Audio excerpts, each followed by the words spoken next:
Solusinya ada dua, solusi jangka pendek dan solusi jangka panjang. Itu harus dibedakan.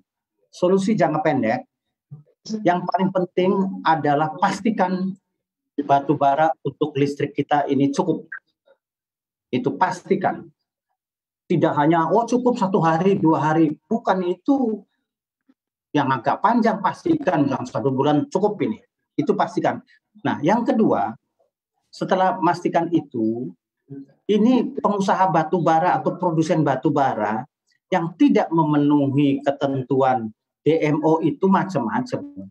Ada perusahaan yang sama sekali tidak memenuhi, ada perusahaan yang sebagian memenuhi, ada perusahaan yang memenuhi. Gitu. Permasalahannya sekarang, mau memenuhi muas habis sama. Gitu. Artinya hukumannya tuh sama bagi yang salah berat dengan salah ringan maupun yang tidak bersalah. Itu tidak mendidik. Tidak mendidik. Jadi saya menginginkan sebetulnya pemerintah, dan saya sudah minta di DPR kemarin, pemerintah menyampaikan ke DPR, menyampaikan ke publik, ini loh perusahaan-perusahaan yang tidak memenuhi kewajibannya dalam DMO. Ini listnya, ini. Kalau perlu ownernya juga siapa itu. Karena penting.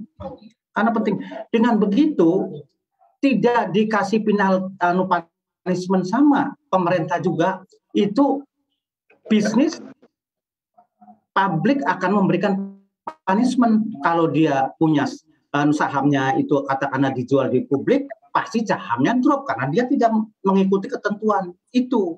Nah, nanti hukumannya adalah tergantung dari kesalahan. Kalau yang salahnya berat, ya stop itu ekspornya. Kalau perlu dicabut izinnya. Kalau salahnya ringan, ya tidak sampai pencabutan izin, hanya ekspor. Kalau yang tidak salah, ya jangan dukung. Itu perlu. Tapi jangka panjang jelas. Batu bara ini dikenal sebagai bahan baku yang mengakibatkan atau yang menimbulkan emisi paling buruk di antara bahan bakar untuk pembangkit listrik.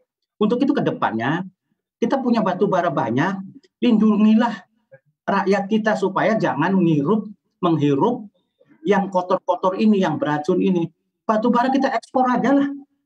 Kita nggak makan di dalam negeri, artinya dalam negeri nggak usah pakai batu bara. Kalau batu bara itu diekspor, maka kita akan mendapatkan energi yang bersih dan kita akan mendapatkan uang bagi negara yang banyak. Tetapi kalau kayak sekarang, terus-terusan kita tambah dalam negeri, ekspornya juga fluktuatif, ya yang kotor-kotornya kita telan, rakyat kita menelan yang kotor-kotornya, tapi duitnya juga tidak seberapa. Itu jangka panjangnya. Jadi jangan buka lagi PLTU batubara. Kalau perlu PLTU batubara yang ada juga sekarang direview.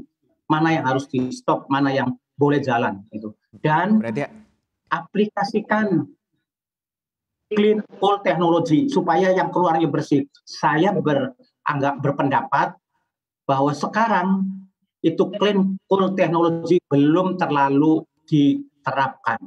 Oke. Jadi masih enggak ini. Yeah. Nah, itu solusinya. Yeah, nah, baik. Dan DMO itu adalah tidak difikskan, misalkan kayak sekarang $70, tidak. Tetapi DMO itu adalah harga DMO batu bara sekian persen dari harga market.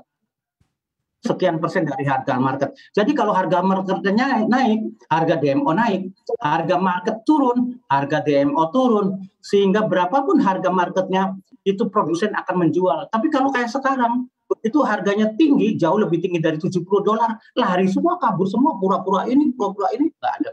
Tapi begitu harganya rendah, berbondong-bondong datang ke PLN. Kalau perlu, dia tuh mengemis ke PLN atau mendekati dengan cara yang gimana lah. Itu. Jadi kalau tidak dirubah formulanya, maka kejadian seperti ini akan terjadi lagi masa yang akan datang. Believe me. Baik. Selanjutnya Mas Angga Wira, seperti apa tanggapannya? Ya, pertama negara dan pemerintah harus hadir dengan tegas menghadapi situasi yang ada ini.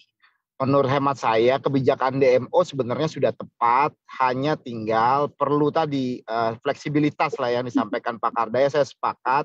mungkin bukan dengan capping tapi dengan persentase ya, persentase harga sehingga bisa ada apa ya, ada kepastian juga terkait margin kan untuk para pengusaha. Ya yang lainnya sih menurut saya tata kelola di PLN-nya sendiri perlu direview lah dengan clear dari hulu ke hilir untuk pengadaan batu bara ini seperti apa, dan apa-apa yang sudah ada seperti misalnya PLN batu bara sebenarnya saya rasa itu sudah cukup baik karena ini juga bisa mengakomodir kepentingan para pengusaha-pengusaha kecil yang dan menengah yang tidak punya kontrak langsung kepada PLN. Sebenarnya hanya tinggal mungkin perlu dievaluasi, nggak perlu dibubarkan lah seperti itu. Yang lainnya ya tadi saya sepakat juga dengan Pak Kardaya, ini RUPTL yang sudah dirancang ya harus dilaksanakan juga dengan konsisten gitu loh untuk mengarah kepada green energy. Saya rasa penggunaan gas bumi kita yang tersedia cukup besar ya, kedepannya ini perlu ditingkatkan untuk pembangkit-pembangkit PLN kita. Jadi kita bisa mendapatkan energi kita yang lebih bersih lah. Di samping kita juga harus mempersiapkan energi terbarukan ke depannya. Karena memang energi terbarukan butuh investasi yang cukup luar biasa. Jadi ini perlu kolaborasi juga lah ya dengan negara-negara lain lah untuk mendorong hal ini. Saya rasa itu Mas dari kami. Ya.